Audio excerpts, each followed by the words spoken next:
Саламатсыздар бардактуу көрүүчүлөр, биздин мекендештер, кандайсыздар? Кутмандуу күнүңүздөр менен. Бүгүн биз билесиздер, 5 май күнү Талас жергесиндеги чоң чарбага келгенбиз.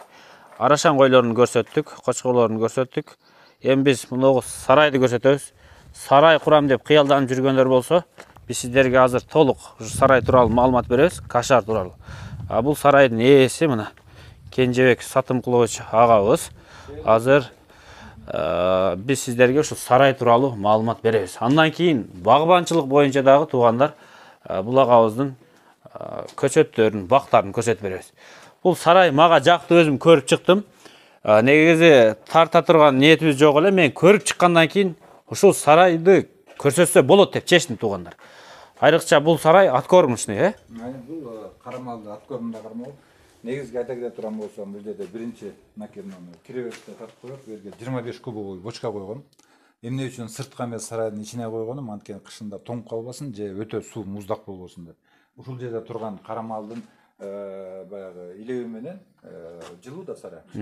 Ошондо бул сууда көп муздак болбосун деп, анткени семиз турган мындай семирчиш керек үчүн мал өтө муздак суу ичкенде да ага зыян да.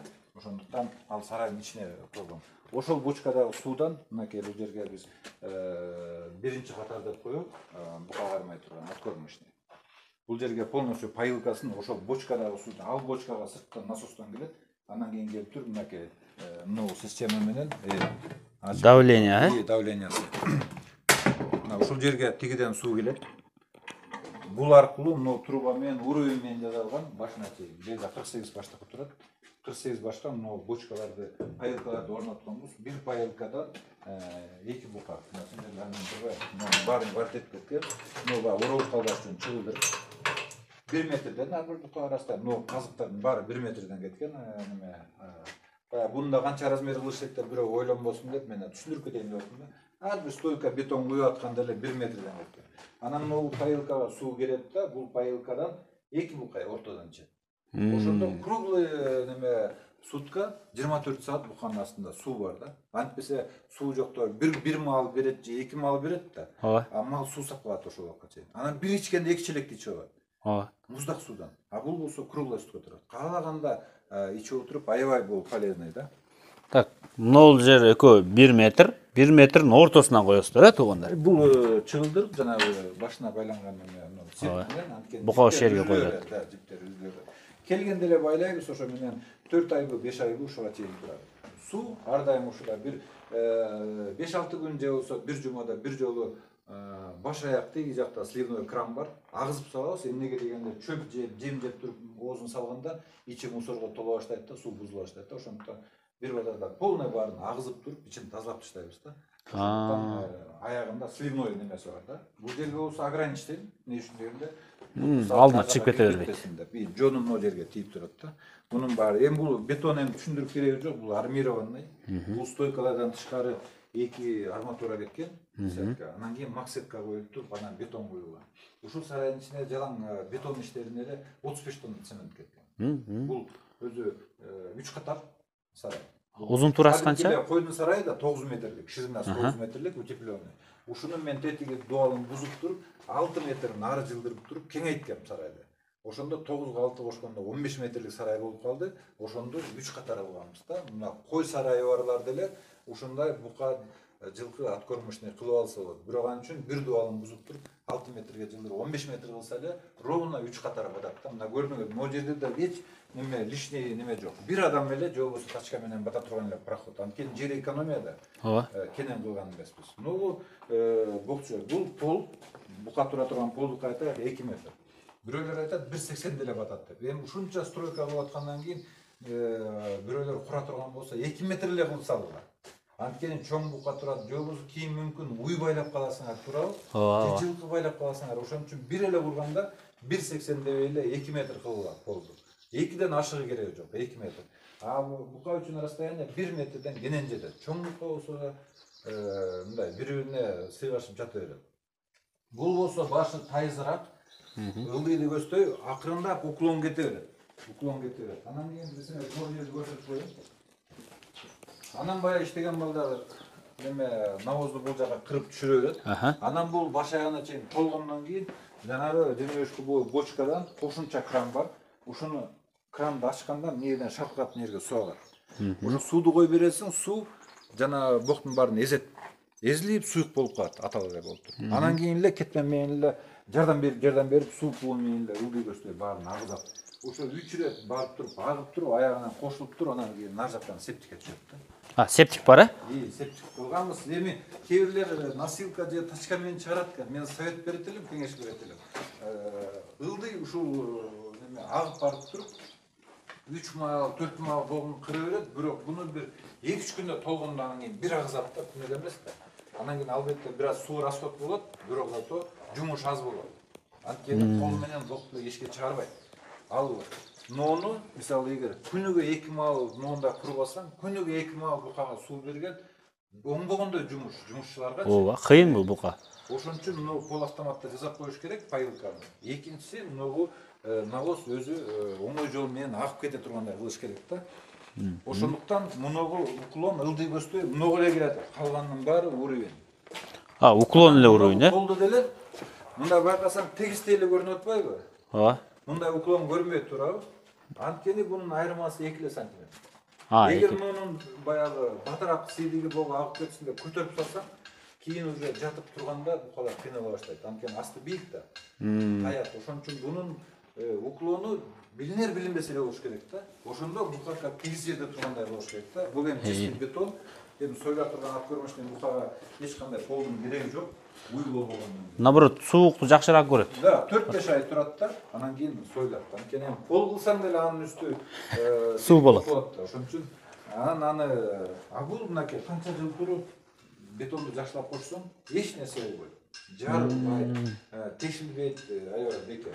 Анан могу бетон калыңдыгы жакшылап болуш керек. Наркы 10 сантиметр болсо, бул аз измен чөтү 12-13 сантиметрден кыла бериш керек. Наркысы 10 сантиметр калыңдыгычы. Бул калыңыраак болуш керек. Ал жака күч келбейт негизи 10 сантиметр. Бирок аны деле армировать этебиз аны. Анан кийин мунугу полун карап кой. Пол мунугу полго караганда мунугу 20 сантиметр бийик болуп турат, туурабы? Ооба. Мунугу жерди көрдүңбү? Ооба. Мунугу жерден 20 сантиметр бийик. Жана даже 30га чейин бийик го дейт. Бука ылдый турат да, бирок башын чөптүн башын жегендей болот да. Буну тие глубокий но менен тең кылып салып кереги жок. Наоборот, аны көтөрүп коюш керек. Ошондо көп башын ылдый кылбайт да, нагрузка болбойт. Семиз букага. Демек, жерден оттоп аткандай болот да, чөп деле бир аз узунураак болот, Да. Неме, жерден эмес, чөптүн башын жеп аткандай болот да. Анан кийин могу менен ылдый келип, могу жана сыймой. Могу пайылкада суулардын баары мусор менен кошо агып келет. Муну тазалаганда эле бир жолу Эми кранды ачсаң эле болду, шарылдаган бойдон мунун бардыгы нар жакта жабасың, входду жабасың да мунун баарын агызып салып туруп, бир тазалап саласың. Болду, бир базарга чейин эч неме турбайт. Анан муну ортодо проход, албетте проход болуш керек, центральный проход менен. Ооба. Бул жактан чөйрүн берет, бул жактан кыгын тазалайт. Муну жылкыбы? Буну мен жылкыга деп расчеттогом, бирок жылкы кармай элек. Эмне үчүн дегенде, жылкы бирин-бири тебет. Ооба. Ошон үчүн ортосун бөлгөнбүз. Бетонировать этип, темир менен тиштебейт бири-бирине. Да, ар бир немесин 1.20дан кылганбыз. Мына орну. Жылкышыга батат. 1.20. Жылкыны кармай элекмин бул жерде. Жылкыны кармай элекмин, буканы эле кармадым. Бул деле салынганына 2 жыл болду. Анан жылкыны кармап көрө элекмин. Бул жагы проход. Да, бул проход эки жакка. Тачка менен кирип эле, торун жем болобу, берки болобу, берип кете берет. Бул жак 3-чү слой. Бул 3-чү ката. Бул жак бука экен, жанакындай эле. Эки жагы бука, ортосун жылкыга деп пландаган. Бирок эки жагын бука кармадым, ортосуна жылкы кармай элек. Анан жана 3 ряд келип туруп, могу жерге түшөт. Эмеге? Ушуну мен сарайдан көргөм, бир сарайдан. Уклон болот, бул жак септик. Мен баарына кеңеш берет элем да. Балдарды иштеген балдарды кыйнап, бокту тачка менен чыгарып, кышында ылай болот, кар болот, аябай кыйын да кол менен чыгарганчы. Ошон үчүн суу менен агызып келип туруп, могу жерге түшөт. Бунун размери мындай 5 метр, глубинасы 3 метр. Ени деле бир 3 метр го дейм. Анан кийин могу эле кадимки резди койгон. Могу заводской насос. Ушундай неме навоз сора турган да. Бул атайын неме. Мына кнопканы Трехфазка менен бир басканда муну жанагы тиги богу түбүнө чөгүп кетет да. Анан кийин үстүндө суу калат. Ошон үчүн насос башка муну тескери айландырганда баарын аралаштырып салат. Анан экинчи кнопканы басканда ал уже сорот да. Биринчи кнопка айландырат, аралаштырат. Экинчи кнопка болсо сорот. Муну 200-чү тур болуш керек. 200 турган сорот сыртта жанагы жидкий навоз ташый турган кызыл бочкалар болот, илгерки советский. Ошону алып келип трактор ошол жерде сыртта турат. Кнопканы басканда 6 тоннаны 52 секундада толтурат. Мына насос. Өтө мощный насос, мына 23 киловатт. 23 киловатт. 23 киловатт. Трехфазка менен да? Обязательно трехфазка, 23 киловатт насос. Анан кийин вдруг баягы оңдош керек, же болбосо бир нерсе кылыш керек болсо, мына жерде бурай турганы бар, мен трос менен көрдүм да. Буну неменен көтөрөт. Өйдө көтөрүп алып туруп, мына жетпей калса, ылдый түшүрүп соруп кете бересиң аягына чейин. Анан кийин өйдө көтөрөсүң да, буну мындайынан жаткызып алып туруп, мына рельстин үстүнөн дөңгөлөк анан кийин тетиги ворота менен эшикке чыгып туруп, анан обслуживание кыласың да. Майлаш керек же бир нерсесин запчастын алмаштырыш керек болуп калат ар кандай. Бул деле иши жеңил экен анда, билимсизде. Өтө бир де адам келип кнопка эле басат, трактор болсо бочка менен 6 тонна же 8 тонна, 10 тонна бочкалар бар.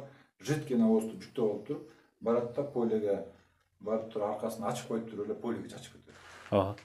Ошондо сен носилка менен алып чыгып эшикке, анан кийин полеге алып чыкпай, бул түз эле неме насос жүктөгөндөн кийин трактор менен бочканы эшикке алып барып төгүп салат. Жок, мындай да. Көп Кенжебайга өзү көп сарайлар мындай. Бул навозду кышы менен тачка менен жийип туруп, баары аягында трактор менен таштат. 2-3 жумуш болот да. Биринчи бул жактан чыгарат. Навоз өтө оор. Ооба. Анан кийин экинчиси тачка менен сүйрөп барып төгөт.